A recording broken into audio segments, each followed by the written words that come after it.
Hello and welcome to our podcast titled Home Ownership for All Issues, Challenges, and Sustainable Solution. I am Shasha Aziz from Group 50 for the subject of Home and Us, and I'll be your moderator for today. Together with my amazing team, we'll be discussing one of the most pressing issues in Malaysia owning a home. Before we begin, let me introduce our group members and the flow of our discussion.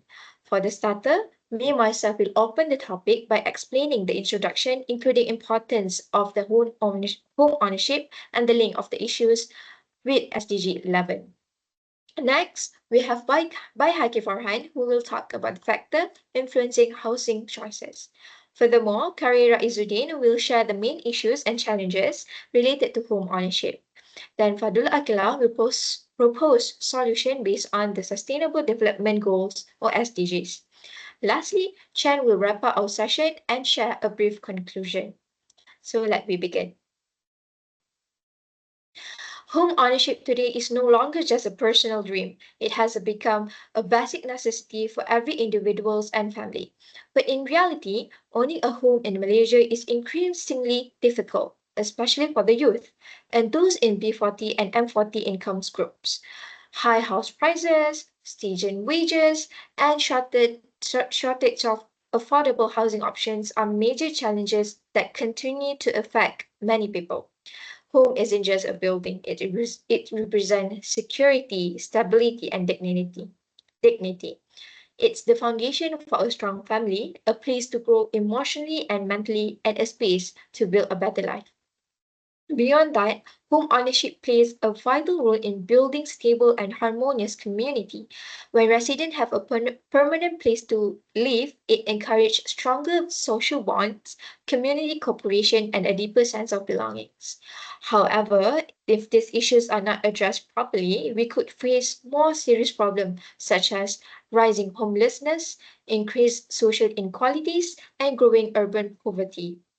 That is why the issue of home ownership is closely related to Sustainable Development Goals 11, Sustainable Cities and Communities. One of its targets is to ensure access to safe, affordable, and adequate housing for all by the year 2030. In a study published in the Planning Malaysia Journal, researchers emphasized that sustainable housing development in Malaysia must address affordability, accessibility, and environment impact through integrated urban planning and cross-government collaboration. Inclusive and affordable home ownership can reduce slum areas, improve quality of life in cities, and support sustainable and well-planned urban growth. But here's a thought. What actually influences someone when choosing a house? Is it the location, the price, or maybe access to facility? By Haki, what do you think are the main things people look for when buying a house? Hello everyone, my name is Muhammad BAIHAQI Farhan, and today we are diving into the 8 essential factors you should consider when selecting a property, whether it's your first home, an upgrade, or an investment. So let's get started. Number 1, location. Okay, location isn't just about the address, it's about a lifestyle convenience. Okay, buyers should be prioritize areas close to their workplace or schools to save times and transportation costs. But there's more. Okay, public transport access, properties near highways like LRT, MRT lines, or major road tends to appreciate in value. Okay, amenities nearby to shopping malls, hospitals, parks, and other infrastructure boost a location appeal. Okay, pro tip from me: always do some research about the future development plans for the certain places that you consider to buy. Okay, like new MRT lines, which could skyrocket your property's value. Okay, number 2 is budget and affordability. Okay, please be realistic about what you can afford. Beyond the down payment, factor in monthly installment, legal fees, taxes, insurance, and maintenance costs. Okay, and our government always had a government scheme like for the first time buyers, always look into their government scheme programs like my first home scheme, SRP, or subsidies to ease the financial load. Okay, and second one, please be aware with the hidden cost. Okay, please don't forget about the renovation or repair expenses, they always add up. Okay, number 3 is property type. Okay, your choice for the property types depends on family needs and lifestyle. You need to choose a landed or strata. Okay, landed home may offer you a privacy but require a DIY maintenance.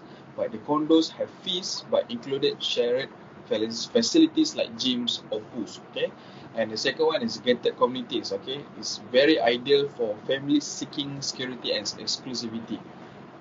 Number 4 is market trends and investment potential. Uh, Asking for yourself, are you buying to live or to invest? Rental demands, resale value, and upcoming infrastructure like new commercial hubs can turn a property into a gold mine. Yeah. So asking, is this area is growing or stagnant, or check past price trend and future projects. Okay. Number 5 is safety and environment. Safety is non-negotiable. Okay, gated communities or condos with 24/7 security are top picks. Also, assess environmental risks like flood zone. Please avoid, when you consider to buy a property, please avoid the areas prone to flooding or landslide. Okay, or pollution levels. Okay, industrial areas might mean lower prices, but yeah, at what cost to your health and your family, right?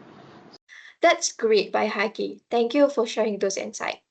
So now let's take a deeper look for the real issues and challenges faced by our society when it comes to home ownership. For that, I'll pass this over to QARIRA IZZUDDIN to break it down for us. All right, so hi everyone, and welcome back to our podcast today, where we break down real life issues affecting everyday people. I'm your host, Karira, and today we're diving into a topic that's hitting many Malaysians hard, which is why is buying a house so difficult these days? So let's be honest, the dream of owning your first home feels more like a fantasy now, especially for those in the B40 and M40 income groups. Prices are soaring and salaries aren't keeping up. So let's look at the first issue, unaffordable housing prices. So in major cities like KL, Kuala Lumpur, Penang, or Johor Bahru, property prices have skyrocketed, far outpacing the average income. So many young adults and fresh graduates struggle even to think about buying their first home unless they're taking out massive long-term loans or relying on family support. Sure, there are houses in rural areas that are more affordable, but here's the problem. They are far from workplaces, public transport, and essential amenities. So while the price is lower, the cost of living and commuting can cancel out the savings. And next, let's talk about the second challenge, which is stagnant wages. So even as the cost of living and houses increases, salaries have grown at a much slower rate. So for young professionals, especially, saving for a down payment can feel like nearly impossible because many are living paycheck to paycheck. And the idea of setting aside tens of thousands of ringgit, it's just not realistic. And then we have government assistance programs like PR1MA, PPA1M, and also Scheme Rumah Pertamaku. I mean, they sound good on paper, but in practice, they often come with strict eligibility requirements and limited quotas and also complex application processes that can be confusing, especially for first-time buyers. So the intention is great, but I think the execution not always effective. And also, finally, let's not forget about the impact of property speculation. So a lot of investors are buying up homes not to live in, but to flip or rent out for profit. So this pushes prices up even more and reduces the number of affordable units available to genuine home buyers. So when homes become investment assets instead of places to live, it creates like a ripple effect that locks out ordinary families. So what's the solution for all of this? I think, well, there's no single fix, but a combination of policy reform, stricter control on speculation, more transparent government aid, and aligning houses development with public transport and job opportunities could make a real difference. So, in the end, buying a home should be a luxury, it should be a basic right. And if we don't address these challenges now, the housing gap will only get worse. So I think that's all for my TED Talk for today's episode. If you have been affected by these issues, or if you have, successfully navigated the system and bought your first home, we'd love to hear your story. So don't forget to follow us on our social media for more discussion like this. So until next time, stay informed, stay empowered. Bye. Thank you, Karira, for highlighting the key issues and challenges surrounding home ownership in Malaysia. I just want to add some statistic based on Karira's sharing. Here are some data collected to show importance in that calculation for issues of affordable housing. Top concern, financial challenges, and location, also accessibility, both rated as very important by respondents. Meanwhile, issues like urbanization, infrastructure, and amenities were marked as somewhat important. Surprisingly, social stigma ranked the lowest. This finding helped us understand which area need the most attention when designing sustainable and inclusive housing policies. Is it clear that it isn't just a personal struggle? It's a national issue that affects the well-being of our community. So what can be done about it? What can be done about it? How do we move forward with solutions that are practical, inclusive, and sustainable? To answer that, let's hear from Fadlul Akilah. Hi, my name is FADHLUL and I want to share how the Sustainable Development Goals or SDGs can help us solving problems when owning a home in Malaysia. Having a home is not just about a building. A real home is a place where we feel safe, healthy and happy. Let's look how the SDGs can help. The first SDG is no poverty. Many families still cannot afford to buy or rent a house because the prices are too high and loans are hard to get.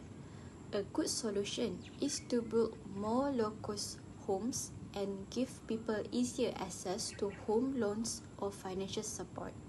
This way, many people can have a safe place to live. And next is SDG 3, which is good health and well-being. A healthy home means clean air, safe water, and space to live comfortably.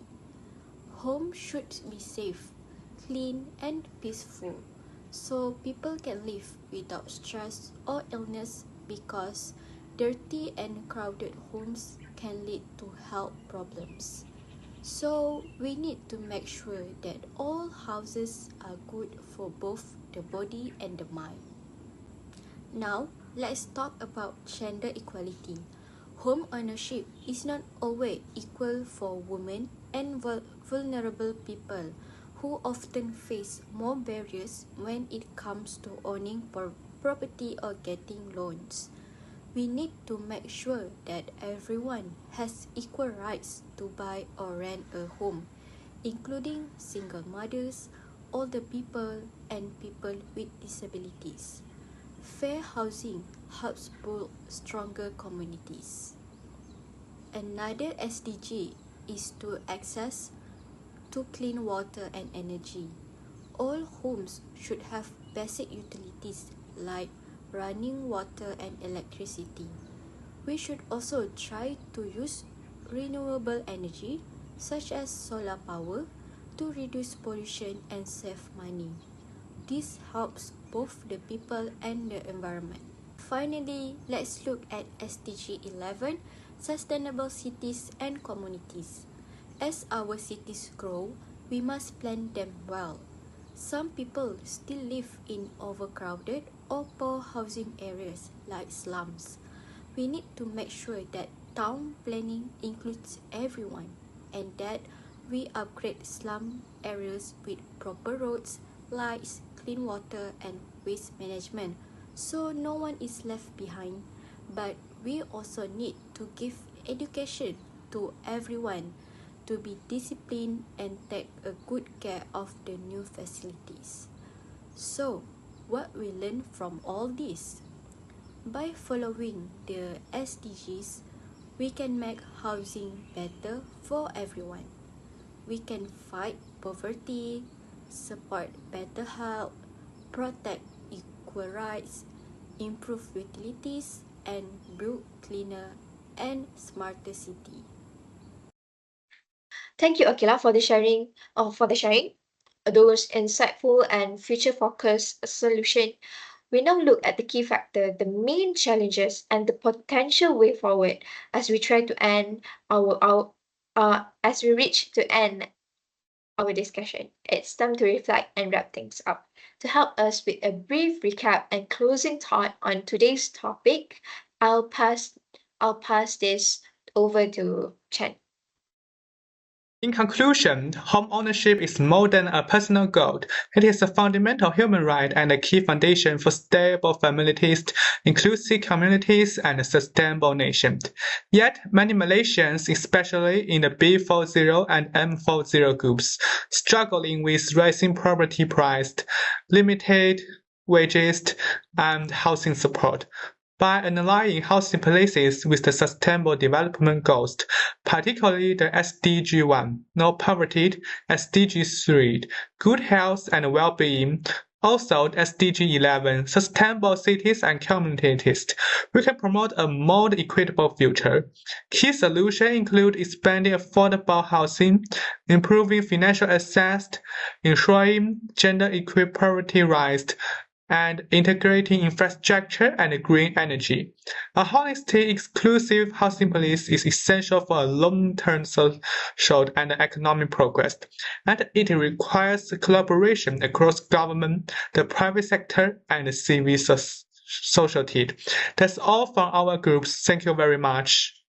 Thank you, Chen, and thank you to all of our speakers, BAIHAQI, QARIRA, and AQILAH, for such an engaging and insightful discussion.